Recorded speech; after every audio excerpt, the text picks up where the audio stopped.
A mellow new year to all of you out there. Welcome to my 2020 bullet journal setup. That's right, I bullet journal. So we're just gonna start with a flip through, starting with November, which is when this nonsense began. As you can see, we did not start off strong. The key I use is relatively simple. A circle for a task, a filled in circle for done, postponed tasks have a little slash, appointments have a horizontal line, anything that's crossed out has been canceled outright, events are a triangle, square is for YouTube, a star is for anything super important, and a dot is a little note. Pretty standard. Then we go on to my habit tracker and my mood graph. Yes, a graph, I like it. And then we have just a little be enough for yourself, little inspirational quote. I had a full page dedicated to YouTube ideas and a full page dedicated to tracking my spending habits, which did not last very long. And this is where it starts to get a little cringy. I tried to be kind of cutesy with my spreads and it just didn't really work. Yeah, pretty basic. That one I can't even explain. Ooh, this is nice. Have the courage to seek the wisdom that will grant you power. Legend of Zelda fans will know what I'm saying. So at the very end of November, I just went with simple, and now we're into December. December, I stuck with the same monthly calendar that I used in November. I really liked it. Takes up 2 pages. It's very aesthetically pleasing. And then we go to my habit trackers again. Clearly, you could see how trash I was at drinking water and working out. Nothing new there. And now here's a close-up of my mood tracker graph. I really like it because at the end of the month, when everything's all connected, it kind of looks like a heart monitor. And then we just have another cheesy little quote, fall in love with solitude. And then I had attempted to dedicate a page to a brain dump, but honestly, I didn't really utilize that. These ones I played with a little bit, obviously a little bit Christmas themed to keep me in the spirit. And then we end the year with a quote, strive for progress, not perfection. Oh, how fitting.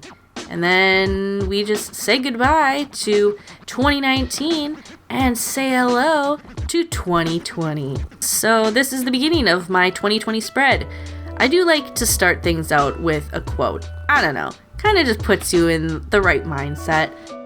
And then I just go straight to my big 2020 little layout there. These pens I'm using are the brush pens from Arteza. I stole them from my mom. Thank you, Mom.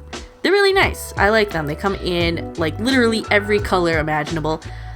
And they kind of act like watercolors without having to break out watercolors. I don't know, they're nice. I'm not the best. But you know, you can experiment. Do fun things. Alright, so for yearly spreads, I don't really do a whole lot. I like to keep it simple. I don't dedicate anything outright with like yearly intentions or goals. So I don't have any yearly spreads. I just jump right into my first monthly spread, which is January, obviously. Now, everybody has been kind of obsessed with like Art Deco and gold themes because it's kind of we're throwing back to the 20s, right? I'm not very good at doodling, so I just decided to stick with like a simple doodle design, but decided to keep with the gold color because I like gold. And January is my birthday month, and I feel like gold during January because you should always feel like gold on your birthday, or something else cliche. For my monthly spread, I'm sticking with what I've done in the past. These 6x6 squares that start 3 dots from the side, and there's about a dot spacing in between each one. I just really like it because it takes up the whole page. It's just very aesthetically pleasing to me. I like it, and it's simple, and it gives me enough space to write out big monthly things like birthdays or major events, or if I'm going to be traveling. And here I am just sticking with that gold theme. And by gold, I mean like really just a bunch of different shades of yellow.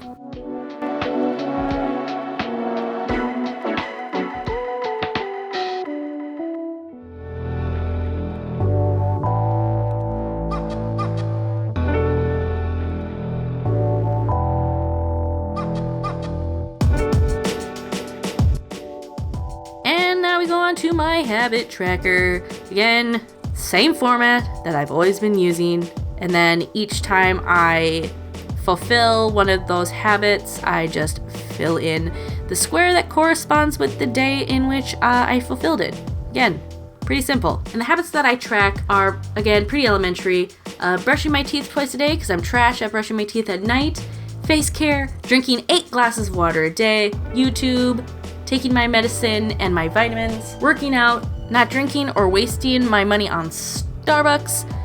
Being vegetarian, and Instagram. This is me doing my mood tracker graph. So really I just have the x-axis being every day of the month. So January has 31 days. And then the y-axis is my mood range. So green is good, yellow is kind of meh, and red is being not so good. So then just on any given day, I'll just make a dot corresponding with what my mood was. The next page I kind of split. The top half is my YouTube growth for the month, and then the bottom half is going to be my money tracker for the month. Now we're on to my first monthly spread.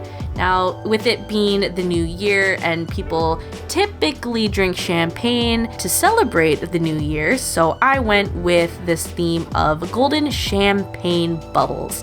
Yes, very cute. Hot tip, if you don't know what to do with a big blank space, just throw a bunch of dots out there. It's gonna look like confetti. I don't know, it kinda adds. And there we go. That is my 2020 bullet journal setup. Any blank pages that you see, I have set aside for quote pages.